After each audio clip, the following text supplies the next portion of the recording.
everybody. How we doing? What's Looks like the happening, guys? crowd yeah, we got a little bit of a small crowd to start, but I'm sure. Wow, look at Frank with the glasses on and not in the tank top. Holy cow. Must be a special day. All right, we'll get Eddie in here and then we'll get started. In fact, why don't we start off right now? We'll go to Chris. Chris is first up tonight on Ask Greg Cosell.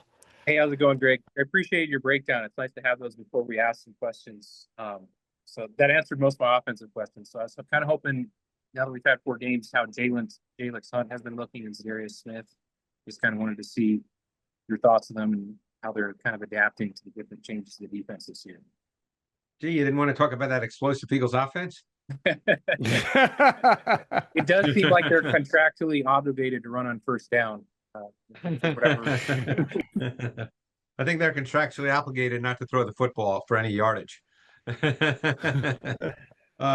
So you want to know about Darius Smith and Jalyx Hunt? Was that your question? Yeah, I just wanted to see how they're like, how especially Jalyx, how he's developing or lack thereof. I don't know. Yeah. See your thoughts. So My guess is his pass rush is probably developing maybe a little more slowly than they would like. Because he's obviously big, he's physical, he's a really good athlete, but rushing the quarterback is there's traits to that, not just being a great athlete. And obviously in his background, other than his last year in college, he really hasn't done any of that. So I think he's still a work in progress. And I think that's one reason why he often doesn't play on in past situations. So Darius Smith, I noticed him on film. He's a good pass rusher. The thing about watching guys rush the quarterback is you can't just go by sacks or quarterback hits.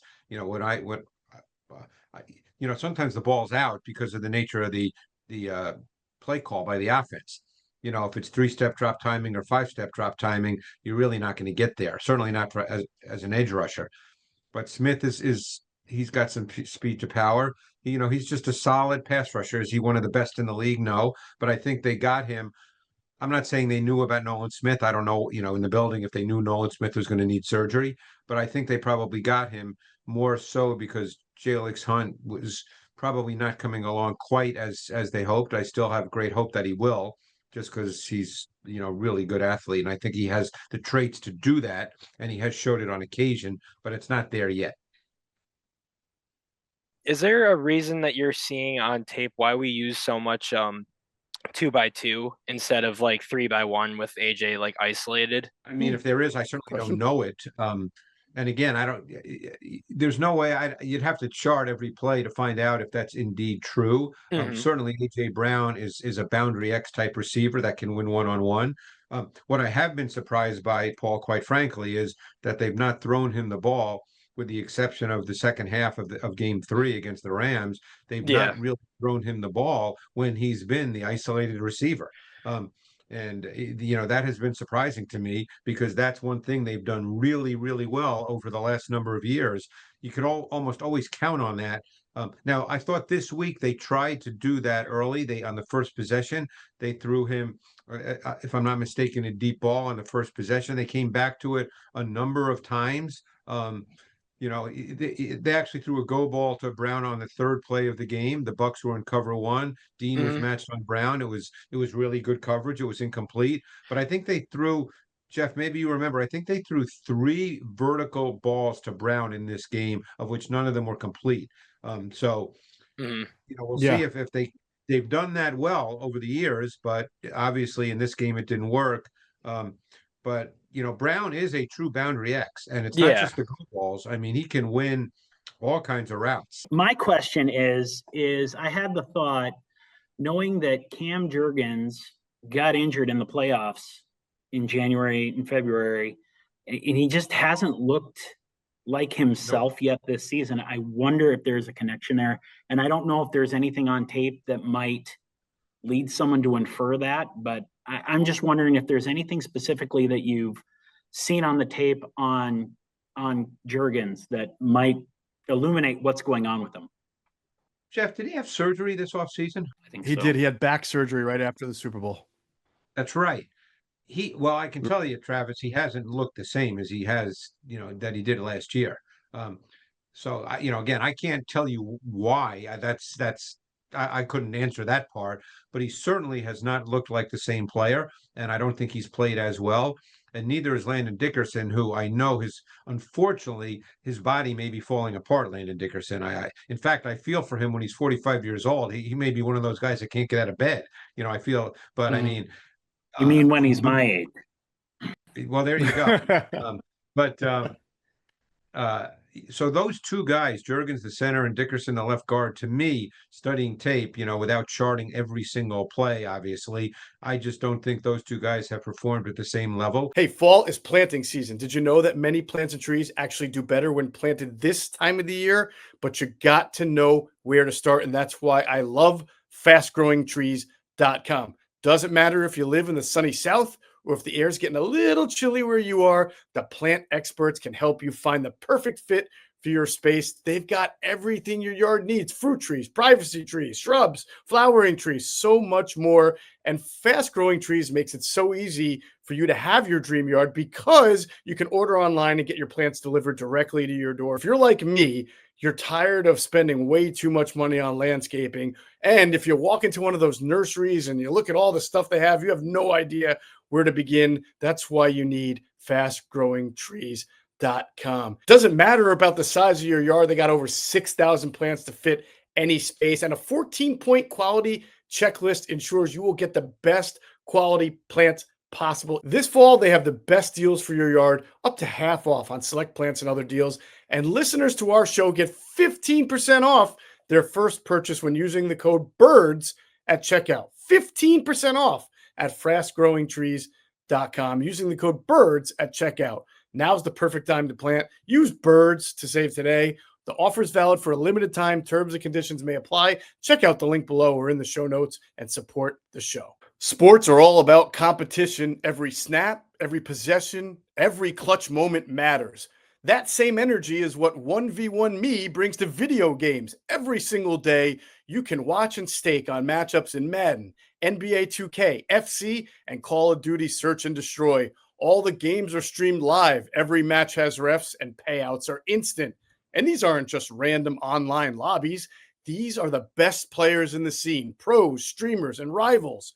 With season playoffs and the championship game on the line, every game matters. Over $100 million has already been paid out on the app, and the community is growing fast. If you're a sports fan, a gamer, or just someone who loves having a little extra on the line, 1v1 Me is where you need to be.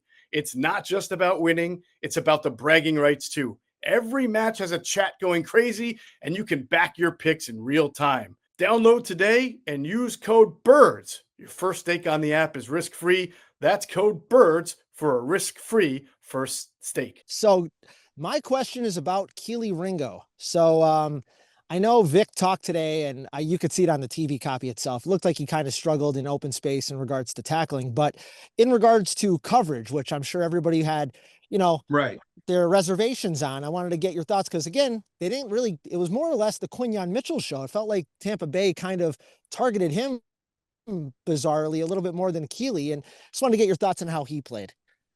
I was truly surprised, Frank. We talked about this last night, Jeff, Adam, and I, that they didn't really target him much at all. And I got to tell you, I was surprised by that. So, again, I watched him on pretty much every play, and there were a lot of plays where he was kind of a non-factor. He didn't really need to do anything. He certainly didn't get beat over the top.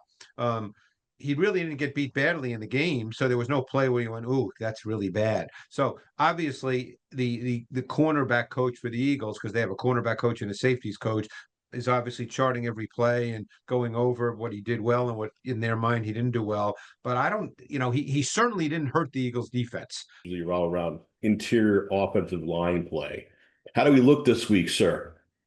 About the same, not very good overall. Not very good. It's not been good. So, I might have mentioned the stat last week, but Barkley's near the bottom of the league in that he's only gaining 1.87 yards on average before first contact. So he's not getting past the first level of the defense. And say what you want, there are times he could do better, but it's not really his fault per se. They're just not, the blocking's not there. believe it or not, the guy who's worse is McCaffrey. McCaffrey, it's 1.57, and he's, they're not running the ball well at all either.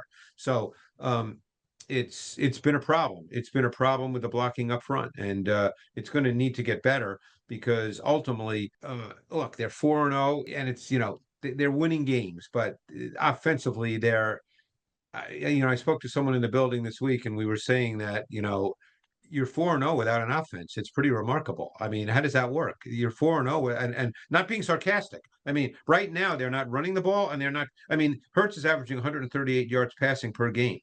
I mean, he was 0 for 8 for no yards in the second half this week. So just think about that let that settle in for a minute. I did want to ask about the linebackers. I thought that they both played extremely well. So I just kind of wanted to see what you thought, what you're seeing, because I just feel like they're as Jihad grows, I feel like they're going to be a really good tandem. So that's kind of where I agree with you. The thing that's always stands out when you watch their linebackers, and this is what you want, is those guys are really athletic, and they just the way they move, particularly Campbell. Campbell's even more athletic than Bond. He's just close to being a freakish type athlete, and he's only going to get better and better. And Bond is just a really good football player. He sees it.